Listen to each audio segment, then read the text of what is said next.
Assalamualaikum warahmatullahi wabarakatuh. Perkenalkan, nama saya Lia Ambarwati, NPM 1901010044. Di sini saya akan menjelaskan tentang operasi pergantian dan penyempurnaan jenis kelamin serta abortus dan menstrual regulation. Yang pertama, di sini saya akan menjelaskan tentang operasi pergantian dan penyempurnaan jenis kelamin.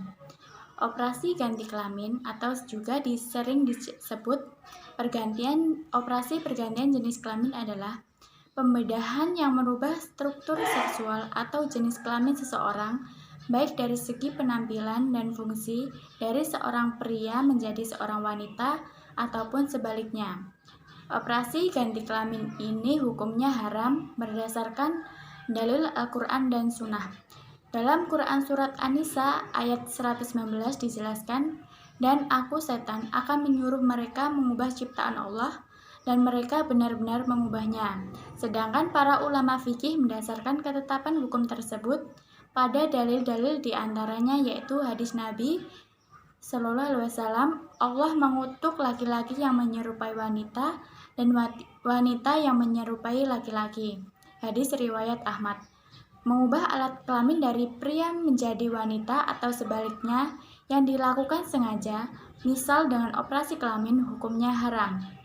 Sedangkan menyempurnakan alat kelamin bagi seorang katsa yang fungsi alat kelamin laki-lakinya lebih dominan atau sebaliknya, melalui proses operasi penyempurnaan alat kelamin, maka hukumnya diperbolehkan.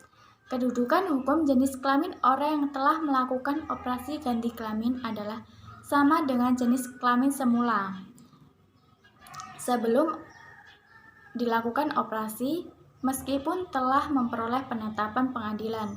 Sedangkan kedudukan hukum jenis kelamin orang yang telah melakukan operasi penyempurnaan adalah sesuai dengan jenis kelamin setelah penyempurnaan, walaupun belum mendapat penetapan pengadilan terkait perubahan status tersebut. Yang kedua, di sini saya menjelaskan tentang abortus dan menstrual regulation. Abortus adalah suatu perbuatan untuk mengakhiri masa kehamilan dengan mengeluarkan janin dari kandungan sebelum janin itu dapat hidup di luar kandungan seorang ibu. Sedangkan menstrual regulation adalah pengaturan datang bulan atau haid.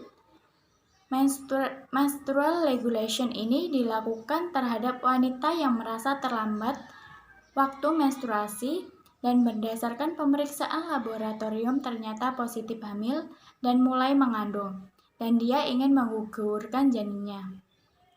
Hukum abortus dan menstrual regulation di Indonesia tidak diperbolehkan sebagaimana telah diatur dalam KUHP pasal 299, 346, 348, dan 349. Namun jika abortus dan menstrual yang dilakukan untuk menyelamatkan nyawa seseorang, maka diperbolehkan. Hukum abortus dan menstrual regulation dalam Islam bisa haram, makruh, ataupun mubah, tergantung keadaannya. Apabila pengguguran itu dilakukan karena benar-benar terpaksa demi melindungi ataupun menyelamatkan si ibu, maka dalam Islam memperbolehkan, bahkan mengharuskan. Ada pula ulama yang memandangnya makruh dengan alasan karena janin sedang mengalami pertumbuhan, dan apabila menggugurkan janin yang sudah memiliki ruh, maka mutlak hukumnya haram. Sedangkan mengenai menstrual regulation, Islam juga melarangnya karena pada hakikatnya sama dengan abortus, yaitu merusak atau menghancurkan janin calon manusia yang dimuliakan oleh Allah Subhanahu wa Ta'ala. Mungkin itu saja yang dapat saya sampaikan. Kurang lebihnya saya mohon maaf. Sekian. Wassalamualaikum warahmatullahi wabarakatuh.